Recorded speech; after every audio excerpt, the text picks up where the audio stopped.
जम्मू कश्मीर में नई सरकार का गठन होने जा रहा है। हमारे साथ ज्यादा बातचीत के लिए हैं राज्यसभा सांसद गुलाम अली खटाना जी। खटाना जी, कल नई सरकार बनने जा रही है। राष्ट्रपति शासन हटा दिया गया है 6 साल बाद। राष्ट्रपति शासन हटा है, लंबे समय बाद चुनाव हुए हैं, क्या कहेंगे? जम्मू कश्मीर के लोगों को मुबारकबाद देते हैं। उन्होंने भारी तादाद में पार्टिसिपेशन करा है, जम्मू रीजन से भी, कश्मीर रीजन से भी, और लोगों को अपनी नुमाइंदगी करने का दिया है मौका। हम चाहेंगे कि जो सरकार बनने जा रही है वो लोगों के हित में काम करे और जम्मू कश्मीर को एक नई तरक्की की तरफ ले जाए। विपक्ष एक नैरेटिव बना रहा है कि जो पूरा जनता की तरफ से जो तमाम वोट आया, तमाम मैंडेट आया, ये भारतीय जनता पार्टी के खिलाफ है। नहीं, ऐसा नहीं है। आप देख लीजिए, किसी भी एंगल से आप देख लीजिए, हम कहीं जो सीटें हारे हैं कश्मीर में भी, हम कुछ सीटों पे सेकंड नंबर पे हैं, कुछ में थर्ड पे है, और जम्मू रीजन में हमने सबसे बड़ी बात ये है कि भारतीय जनता पार्टी में जो कांग्रेस जैसी जमात सो कॉल्ड इल्जाम लगाती थी, मुस्लिम जो कैंडिडेट्स हैं वो नेक टू नेक फाइट करा है। और ठीक है, जब कांग्रेस नई आई थी जम्मू कश्मीर में तो उसको भी लोग, सर हमारी सबसे बड़ी बात है कि हमारे लोकप्रिय नेता नरेंद्र मोदी जी की एक्सेप्टेबिलिटी कश्मीर में है और जम्मू में भी है। लोगों ने सराहा है। हमारे वोट भी, वोट शेयर भी ज्यादा है, और हम किसी भी कैपेसिटी में, ठीक है, नंबर कम ज्यादा हो सकता है इसमें क्या। दूसरी तरफ जो पूर्ण राज्य का दर्जा है, स्टेटहुड की मांग है, वो स्टेटहुड की मांग तेज होती जा रही है।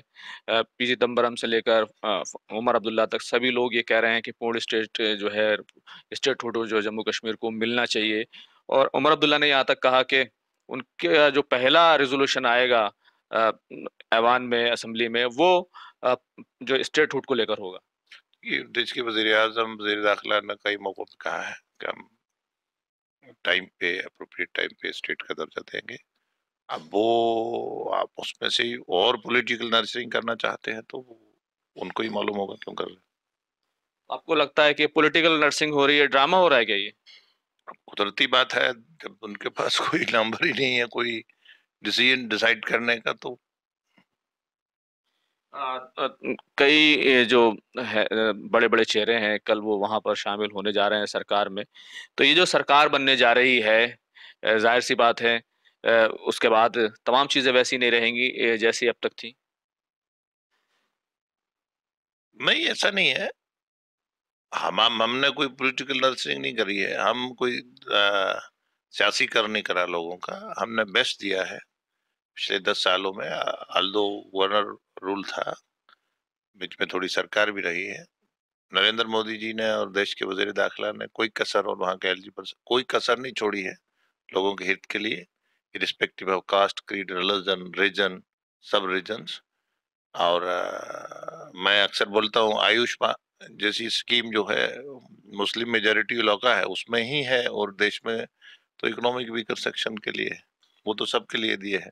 तो हमने हर सेगमेंट्स को, हर तबके को, इंफ्रास्ट्रक्चर से लेकर, पीस से लेकर, टूरिज्म से लेकर, इंटरनेशनल इन्वेस्टर से लेकर, लोगों का जहनी ठहराव से लेकर, हमने किसान से ले सबका के लिए काम करा।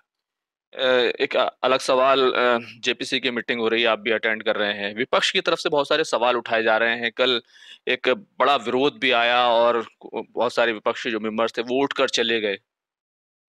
देखिए, अब तकलीफ तो होगी ना, जब लीडर ऑफ अपोजिशन खड़गे जी का नाम उसमें आ रहा है, कोई आके कर्नाटका कमीशन, मिनाटी कमीशंस के फॉर्मर चेयरमैन वो आके बता रहे हैं, तो दूध का दूध, पानी का पानी तो होगा। जो वक्फ अमलाक गरीब मुसलमान के लिए थी, उसकी 70 सालों में कांग्रेस के द्वारा लूट खसुट हुई है, और अन्य दलों के द्वारा हुई है। नरेंद्र मोदी जी कोई कसर नहीं छोड़ेंगे कि वक्फ की जो अमलाक है वो आखिरी गरीब मुसलमान तक, उनका जिनके लिए वक्फ होता है, उसको पहुंचे।